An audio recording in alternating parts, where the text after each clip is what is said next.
नमस्कार, स्वागत है आप सभी का सुजस सारांश की इस क्लास में। इस क्लास में हम पढ़ते हैं राजस्थान का करंट अफेयर्स, जिसका आधार होता है राजस्थान सरकार की सुजस पत्रिका। शुरुआत करते हैं हेडलाइंस के साथ। सबसे पहले जानकारी, मुख्यमंत्री सिरोही दौरे पर, नए भारत का नया इतिहास लिखने की ओर देश बढ़ रहा है। यानी कि पूरे देश में और साथ के साथ राजस्थान में क्या क्या विकास के काम हो रहे हैं, इसकी जानकारी उन्होंने दी। स्वर्णिम राजस्थान अभियान की भी साथ के साथ शुरुआत की गई। इसके अलावा राज कृषि ग्राम प्रदर्शनी का उद्घाटन किया गया। अब इसका संचालन किसके द्वारा किया गया? तो ब्रह्मा कुमारी संस्थान के द्वारा इसका आयोजन इसका किया गया है, जिसका नाम है राज कृषि ग्राम प्रदर्शनी।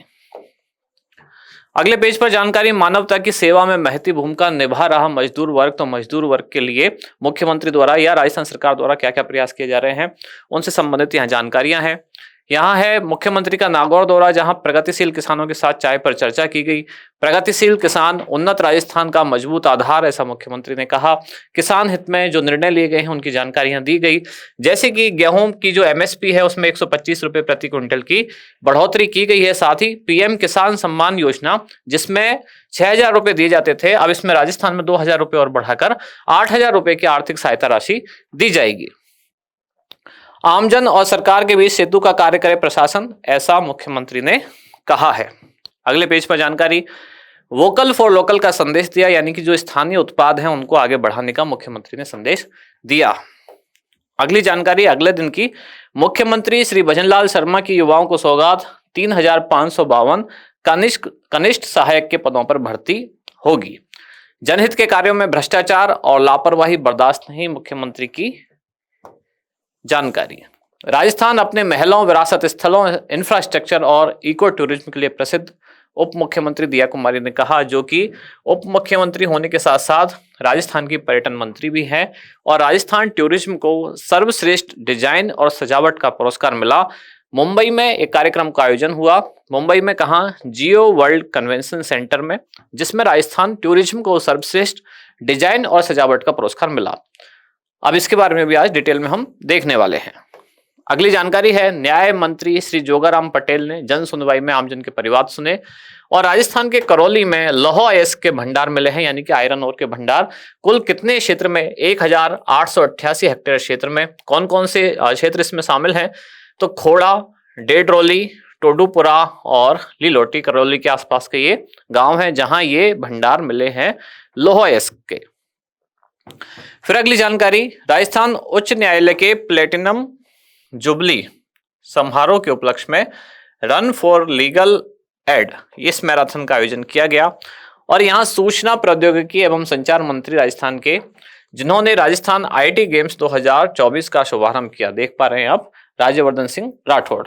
फतेहपुर दौरे पर राज्य मंत्री श्री झावर सिंह, विद्यार्थियों अध्यापकों का सम्मान। और अयोध्या के लिए राजस्थान से बस सेवा शुरू होगी। 15 फरवरी से ये सेवा शुरू होने वाली है। राजस्थान के 7 संभाग मुख्यालयों से, कौन कौन से? जयपुर, भरतपुर, बीकानेर, उदयपुर, जोधपुर, कोटा और अजमेर से ये बस सेवा अब प्रारंभ होगी, जो सीधे अयोध्या के लिए होगी।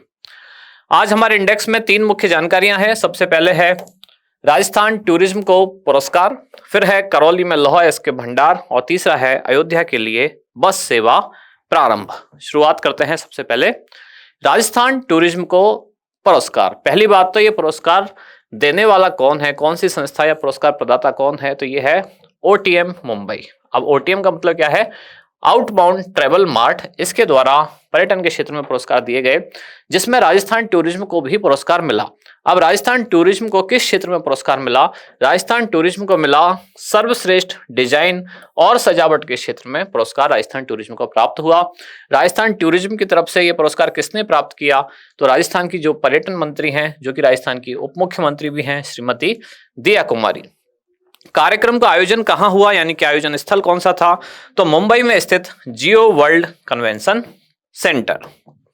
इसके बाद है करौली में लौह अयस्क के भंडार। तो करौली के खोड़ा, डेडरोली, टोडूपुरा और लीलोटी क्षेत्र में, अब यहाँ अलग अलग क्षेत्र पर लिखा हुआ है, जैसे कि खोटा में 462, लगभग 462 हेक्टेयर, डेडरोली में 754 हेक्टेयर, टोडूपुरा में 260 और लीलोटी में, ये डेडरोली में है 754 और लीलोटी में है 410, लगभग में वो बोला है। कुल मिलाकर ये कितना क्षेत्रफल होता है? लगभग 1,188 हेक्टेयर, जहां ये भंडार प्राप्त हुए हैं। अब ये इन क्षेत्रफल में कुल कितना टन लौह अयस्क के भंडार संभावित हैं? तो लगभग 840 टन। अब इसमें लौह के कौन कौन से अयस्क हो सकते हैं? तो अभी शुरुआत में मैग्नेटाइट और हेमेटाइट दोनों उपलब्ध होने के यहाँ संकेत मिले हैं। अयोध्या के लिए बस सेवा जो कि राजस्थान के 7 संभाग मुख्यालयों से शुरू की जाएगी। ये संभाग मुख्यालय हैं जयपुर, भरतपुर, बीकानेर, उदयपुर, जोधपुर, कोटा और अजमेर। कब प्रारंभ होगी? 15 फरवरी से। इसके लिए ऑनलाइन आरक्षण प्रारंभ हो चुका है। कब से? 10 फरवरी से। ये कैसे हो सकता है? तो राजस्थान परिवहन निगम की जो वेबसाइट है rsrtconline.rajasthan.gov.in पर टिकट उपलब्ध होगी। साथ ही जो बुकिंग काउंटर है वहां से भी जाकर टिकट प्राप्त की जा सकती है। आज का अभ्यास प्रश्न, OTM मुंबई द्वारा निम्नलिखित में से किस क्षेत्र में राजस्थान पर्यटन को सर्वश्रेष्ठ पुरस्कार से सम्मानित किया गया? आपके ऑप्शन है आतिथ्य, गुणवत्तापूर्ण सेवाएं, डिजाइन और सजावट या फिर इंफ्रास्ट्रक्चर व इकोसिस्टम। इस प्रश्न का उत्तर दें आप कमेंट्स में। साथ ही पुरानी क्लास में मैंने क्वेश्चन पूछा था और वो क्वेश्चन क्या था कि PV नरसिम्हा राव और MS स्वामीनाथन, एक सामान्य सी जानकारी मैंने पूछी थी कि आप में से कितने लोगों को बिना गूगल सर्च किए इनके नाम की फुल फॉर्म पता है? तो PV यानी कि पामुलापति वेंकट नरसिम्हा राव और MS यानी कि मनकोम्बु संबाशिवन स्वामीनाथन। तो ये जनरल से जानकारी है, वैसे कोई ज्यादा एग्जाम के पॉइंट ऑफ व्यू से खास नहीं है, पर फिर भी अगर हमारे पूर्व प्रधानमंत्री हैं, हम सब जनरली बोल देते हैं PV नरसिम्हा राव, तो पूरा नाम हमें पता होना चाहिए। यहां समाप्त होती है आज की क्लास। अब मिलते हैं कल अगली न्यूज के साथ अगली क्लास में। धन्यवाद।